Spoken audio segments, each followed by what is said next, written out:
So as per CBSE rules, the private teachers should be earning same as government teachers if they are equally qualified. But in 2025, we are still meeting the teachers who are earning as low as 5,000 a month. And if you think the situation in IB or Cambridge schools could be different, well, you're mistaken. Even if there are schools who wear the international badge, the inside story is totally different. In fact, even worse, because they don't have a national body to keep a check on them.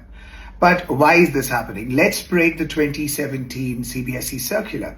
As per the circular, the teachers in the private school should be getting the same salary if they are equally qualified as the government school teachers. Secondly, the salaries should be transferred via bank. Thirdly, there should be a clear promotion policy. Apart from this, there should be a clear-cut written contract signed with the teacher and the retirement age is 60. But how different is the reality? The reality is pretty shocking. In fact, over 65% of the teachers in private schools, they get salaries which are lesser than 10,000 a month.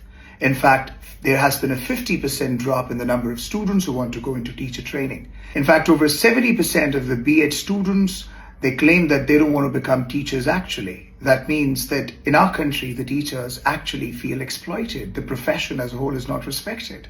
But why is this happening? Clearly because of excessive privatization. What I mean is there are many private schools in the country and all of them naturally have a competition to see who can get maximum number of students. Now, in order to get maximum students, they have to reduce their fee. And when they reduce the fee, they can't afford teachers who can get the salary which what CBSE wants. So that's where the scenario becomes troublesome. Right. But how do these schools escape being caught? Now that's an interesting way. They come up with smart tricks. For example, they would make the teacher, let's say, sign 2 contracts. One could be the one they show to the CBSE for inspection, and the other could be the real one which has the lower salary. Likewise, they come up with a bank to cash cycle.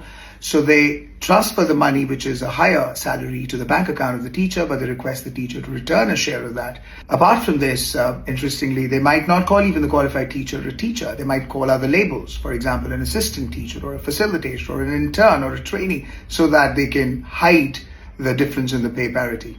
But what's the takeaway here? The takeaway is clear that our education either needs to promote government schools more. Maybe they should be good enough, equipped enough so that more and more parents choose government schools. So naturally the salary thing comes in the hands of the government. Or the teachers should know their rights and they should demand it. Or the parents should actually go for the schools for their children where they feel the teachers are being treated well. So right now when it comes to the teacher salary situation, it's a messy swamp. Let's see what happens next. All the best. All the best.